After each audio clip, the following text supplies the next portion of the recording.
Hey, welcome to Third Thursday, Lunch and a Divorce Lawyer. I'm attorney Peter Olson, Chicago Family Law Group. Thanks for joining us. This month, I'm super excited and appreciative to have Adriana Laura Cook, right, Adriana? Yep. A licensed real estate broker with Compass. You're a licensed real estate broker with Compass out of Oak Park, is that right?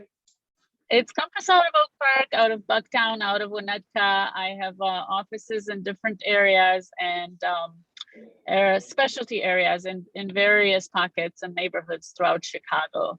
But my area of expertise includes Chicago, the Oak Park area, River Forest, Forest Park, the North Shore, and the western suburbs. So that's Gotcha. a long answer to a short question.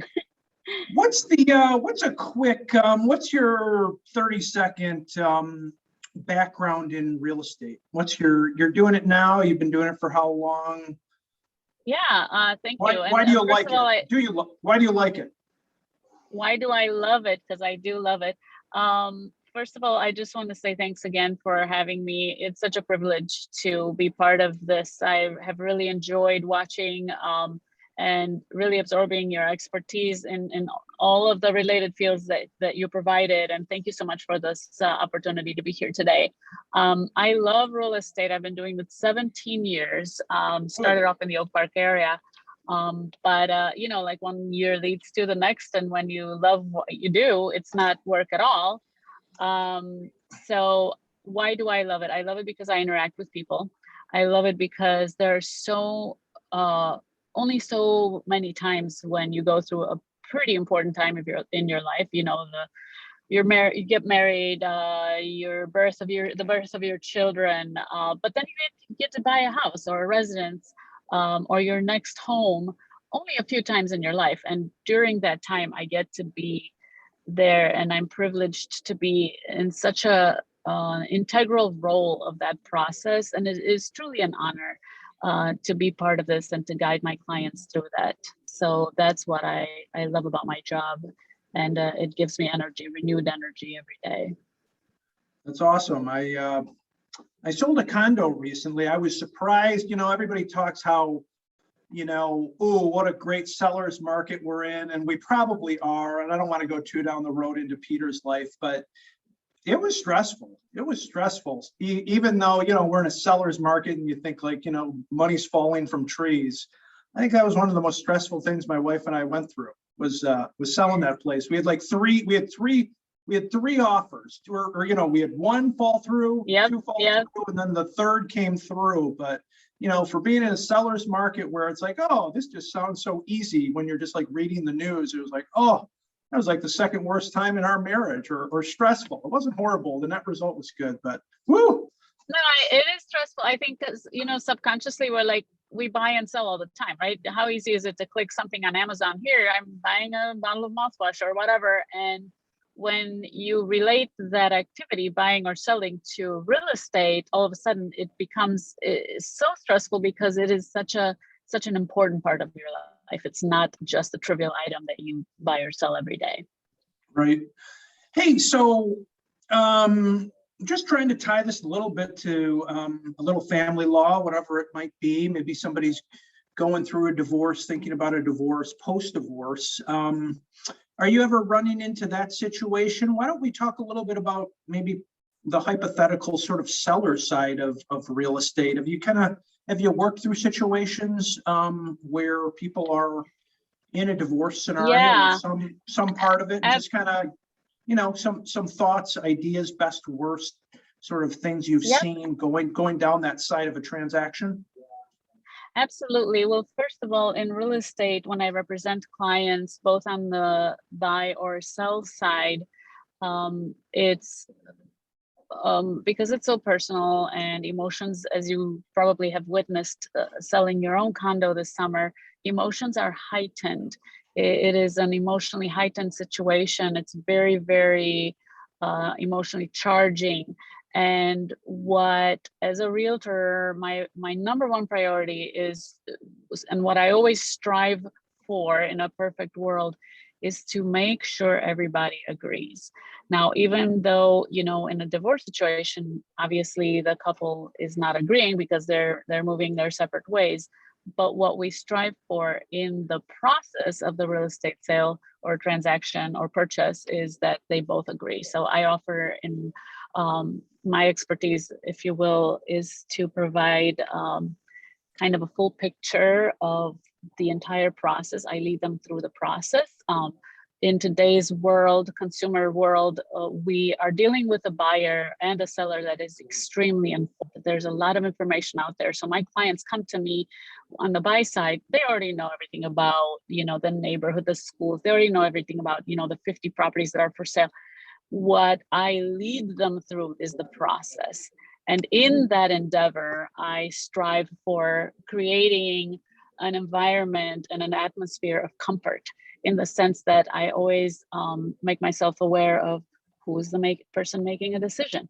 Is it a joint decision? I have dealt with a lot of situations where we had crisis scenarios, in the sense that maybe someone passed away, and now I'm dealing with a family going through the process of selling the family home, or it is several siblings. So what we do is, in creating this atmosphere of total comfort, if someone says to me, I need to be the person, you know, even though I'm not making the decision, I need to be perfectly informed at all times. So sometimes we'll do, you know, group text, we'll do information systems, in the sense that everybody knows everything there is to know at the level of the decision making. Now, that said, you could have a perfectly happy couple who's not divorcing that has 100% different opinion about a specific home. And I've had that. So the husband loves it, the wife hates it, the wife loves it, the husband hates it. In that case, I create that space for both of them to come to that agreement. So it is very, very important to allow for the space. You don't need to make a decision instantly if this home is meant for you. Or, you know, when we're working with the sellers, if this is the right buyer, we can allow for the space for everybody to feel settled as we go through this. Have you ever been in a scenario? What I'm thinking about is, right, on my side of things, right, I'm representing somebody, or I represented somebody in a divorce or something. And I mean, are you ever kind of caught in an awkward middle place where maybe, you know, the two sellers are a little bit conflictual, either divorced or going through one, and then you also might have other players, right? Like you could have Peter Olson's mom's divorce attorney and Joe Smith is dad's. You know, you ever run into that where? Yeah, I mean, I would say I've had having gone through a divorce myself, I've been privileged to be under your guidance in that process, and I'm very, very happy to share from my own experience what we ended up doing. And in the unique situation of my family, we ended up getting back together. And I would say the main piece of advice that I would have, both as a realtor and as a person who was previously divorced and now worked things out, is to execute perfect honorable behavior and display perfectly honorable behavior. You're doing this not only because, and at the time, obviously, you're getting a divorce, you're thinking, well, I'm so disappointed or disillusioned, but I will choose to honor this process, this person, because of course they are also created by God, you know, and at the human level, you want to be friends and friendly and respectfully with everyone. Also remember the children. And in our case, you know, we wanted for our daughter's sake to be perfectly honorable, you know, and never say anything bad about the other person, or and so ultimately this led to us getting back together. But I would say be kind. You know, you never know another person's perspective until you walk a mile in their shoes. And I hope I'm not misquoting this, but it is truly, you can't possibly understand someone else's perspective 100%. So be kind. You know, there's always, in real estate, it gets so conflicting and so adversarial so quickly. And it's important to remember to be kind and give the other person the benefit of the doubt. Yeah, no, I just read a book recently. I think it was called "Kindness is Your Greatest Superpower." It's actually in a business book club, but that's a bit of a tangent. But it's usually the right move. Not that I'm always seeing that in all my situations, but I'll tell you what I've seen when I've seen difficult or challenging issues with regard to selling real estate, like in a divorce or after a divorce. It's lack of specificity in like a divorce judgment where a lot of stuff is kind of open-ended in terms of the price, maybe how our price drops going to happen. I remember a case years ago where, it was like you'd have a court date because we're fighting about a realtor. So that's something I know I've become super aware of where, a lot of this stuff is foreseeable. In other words, Yeah, I can definitely speak to that. It's a very important to lay out the strategy, the sales strategy. So let's just take, for instance, the scenario of a sale. We're selling now. I'm giving this as an example in a theory. Okay. Yep. So let's say I'm selling to a couple and they're going through a divorce, and they people have selective amnesia in the sense, and we say this all the time as agents. You give a number and you say, this is our best case scenario. If we could sell at this number, this will be ideal. However, if the market does not receive this number as the sales number for your house, as the sales price, then we will adjust the price. So I make it a point and a habit to lay out a pricing strategy. This is the best case scenario. If this doesn't work, we'll go here, we'll go here. And these are the intervals that we recommend adjusting the price. So by really laying out the entire strategy for the couple in this case, it's important because you're really putting the decision-making in their hands. And at all times, as a realtor, at all times, I provide what the market is doing. So we don't only look, as a seller, we don't only look at what has recently sold in order to get the price right, but we also always look at what's under contract. So this is what the market is doing. These are the other properties that are currently selling, right, going under contract, and why not us? Because this is how we compare to them. So in this instance, you're putting the decision-making power back into the client's hands. You're honoring them with knowledge and the knowledge to make the decision. And more often than not, I have the sellers coming to me saying, okay, we're ready. This is the time. Let's adjust and let's see how the market responds. If it doesn't respond favorably, okay, let's adjust again. And you might ask, why would you shoot yourself in the foot this way as a realtor? Don't you want to sell it in like 2.5 seconds for, and get your record, keep your record high of having sold really quickly? Doesn't that help you as an agent? My goal with my clients, the answer is that I have lifetime relationships with my clients. I work by referral only. And so my goal isn't to sell something in 2.5 seconds so that someone says, I wonder how much more we could have asked for this, but to really honor my clients with listening to them. If they say to me, I want to sell this in 2 days, then we'll price it accordingly. But if you have a little more time, I do recommend starting higher and see if the market receives the higher price. I had a funny experience in a case maybe a week ago where a judge literally had in his back pocket, not literally his back pocket, but he actually had a realtor where he's like, if you guys can't agree on it, you're going to use this realtor. It was kind of funny. I think he used to practice family law before he was a judge, because I know the guy a little bit.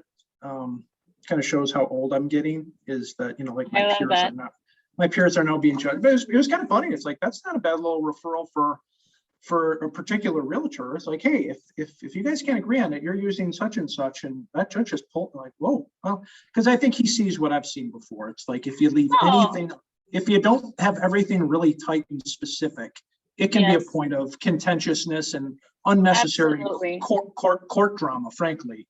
So absolutely, there's only so much energy you have when you go through these emotionally heightened or emotionally charged situations.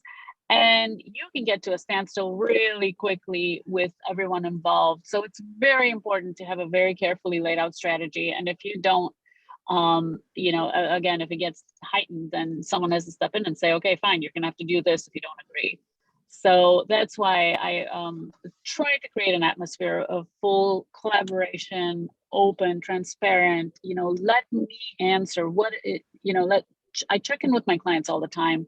How are we doing? Are you, and if you're in full communication, I think you can really avoid some of these frustrations that have happened in the past. Hey, so I feel like, when I'm in a divorce, as a lawyer, on the sell side, I feel like somebody can sell, parties can sell, somebody can do a buyout, right? I'm going to keep the home, pay my Yes. wife half the equity or something. Once in a great while, somebody, you might keep the place maybe and almost do nothing. Maybe, maybe the child's children or something have a couple more years left in the school district or something. So I feel like I talk through the sales side a lot more. Do you ever walk through somebody who's maybe in the midst of divorce looking to purchase on the other end? Because that's the one I feel like I'm less expert on. Again, when I work with buyers, and there's a couple of ways that I would take this question. When I work with buyers, in order to prevent emotional frustration, we really establish the ground rules, the parameters, the search parameters, the purchase price. We establish that very early on. The last thing you want to do working with the buyer as a realtor is, well, what do you think you want to buy? And they'll be like, okay, this is the price point. And then they speak with their lender, or they get everything, all of their finances in order, and they're like, well, actually, this is the price point. But now you've already shown, all of these homes to someone that ends up not being able to purchase for whatever reason.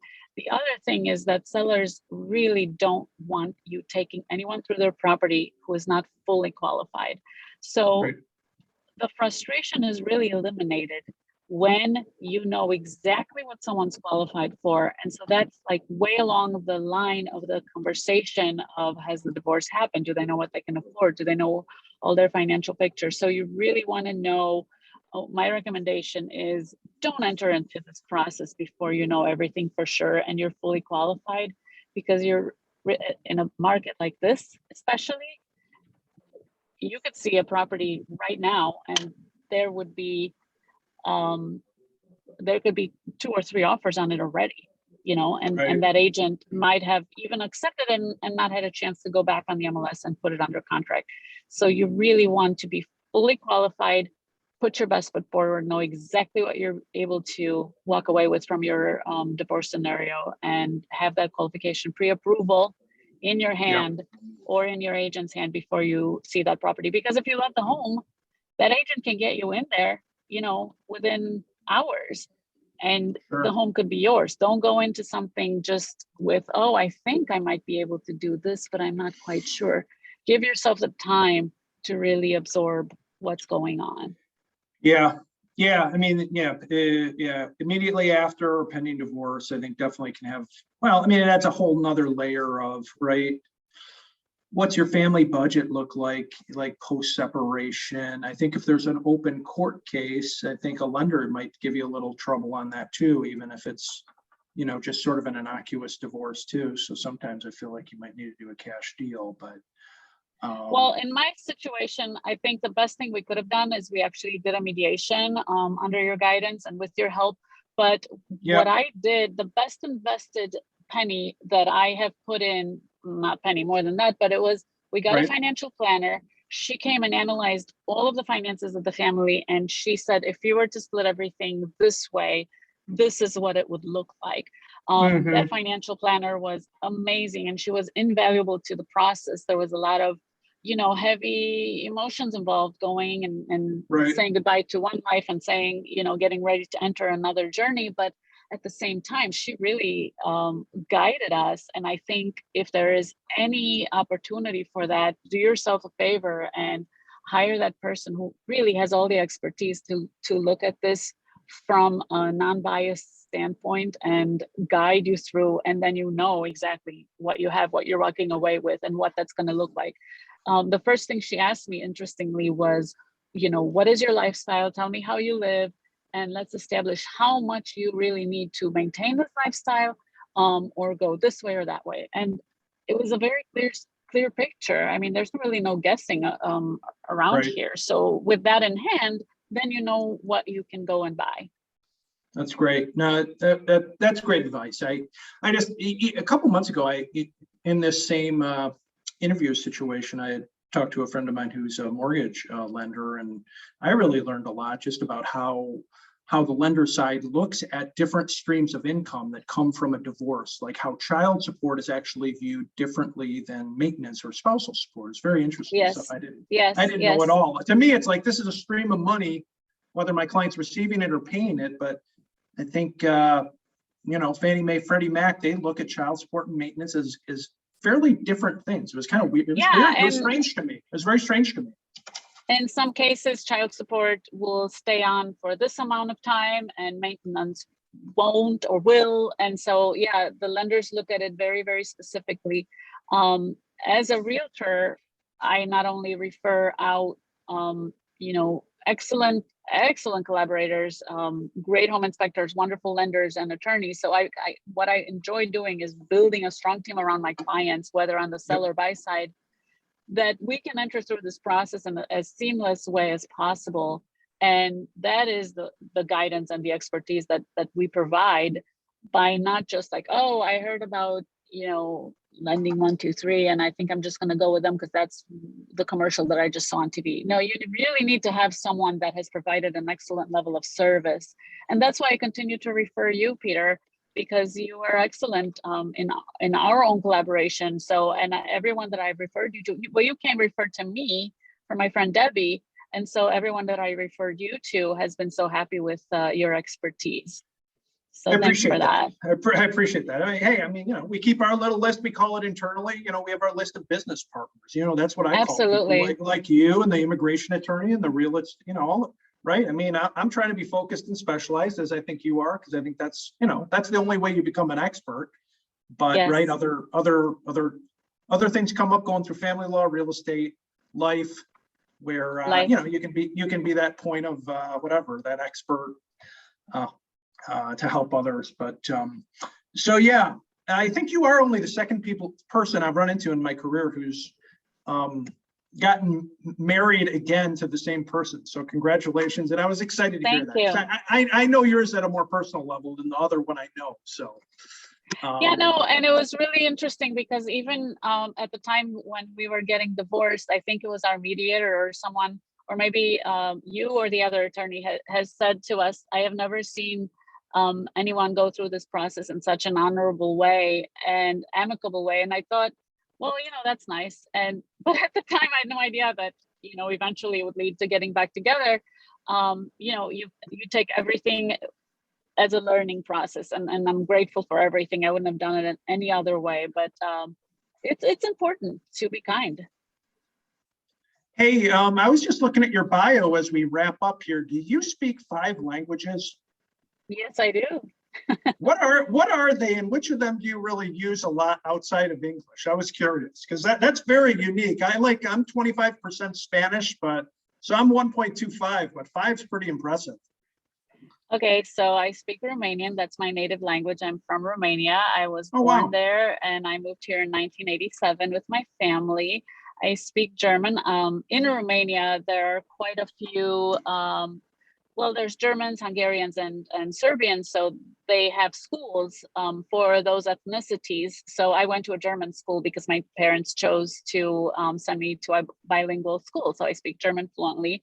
And then I also speak French, Italian, and of course, English. So Italian served me very well as we were just in Italy in the last few weeks. And I was able to speak only Italian while I was there. So that was great. You can handle Spanish too, then, can't you? Isn't that like yes, I understand. half an inch away from Italian? I understand Spanish, and it's always interesting when someone addresses me in Spanish or speaks, and then I can answer what they said. I'll answer back in English, but I do understand it quite well. Got it. Hey, so Adriana, thanks again for joining us. Let me just last question. So your ideal kind of client customer, and it's a 2-part question, and where can somebody find you if they need a real estate broker in Chicagoland? Okay, awesome. Well, can I give my number? For sure, Or whatever what would you, I mean, or email? Okay, any and all. I'll give Well, my email. and maybe a website too. I mean, how about a phone and a website? I mean, I feel like I'm gonna check out your reviews, which are all great, but I want to see your picture on the website and stuff, you know, and your Awesome. properties. So that's fantastic. So let me give you, I'll start off with my number. So it's 312-497-2044. And my email is adriana.cook@compass.com. All right. And then Sure. you can find me under agents at Compass. But I Okay. would say that my ideal client is someone, I don't want to be too vague here because I really have represented clients in all sorts of situations. I have had buyers who were ready to buy a home, and within the first 30 minutes, we were able to write a contract, and 5 weeks later, they were in that home. I should say 4 weeks later. Sure. And then I've had other buyers and who took 2 years to make a decision, and now they're quite happily living in that home, you know, 9 years later. And then same with sellers. So I really am very open to working with buyers, sellers on the commercial, residential side, and also landlords in listing their rentals. So it's just been such an honor working with my That's clients. awesome. So in 2021, the greatest number of deals closed have been in what community that you've been involved, that you've been an agent on? Are you saying geographic, or I'm just wondering, like, what's your top community that, hey, I've sold X number of properties in X is highest number? Oh my goodness. I would say I've sold quite a bit in Oak Park and River Forest, Forest Park. And then I've also sold a little bit in Chicago here and there. So yeah, Okay. maybe we'll start off with the Oak Park area and kind of branch out a little bit. I was just pinning you down a little. So, I mean. No, I love pinning down questions. You know, I mean, just right. I mean, you know, somebody who's, I'll just leave it there. But hey, thanks again for joining us, Adrian. I appreciate you jumping on here, professional colleague, friend, former client, and have a great close to 2021. Right? We still have. Thanks. I mean, we can finish strong. Quarter oh my four. Goodness, Peter. Maybe you'll have a nice warm winter this year, and you can just go crazy right to the new year. Exactly. Listen, it's been an honor. It's been a joy always collaborating with you, and have me back anytime. Happy to join. All right. Thanks again, Adriana. Take care. You too. Bye.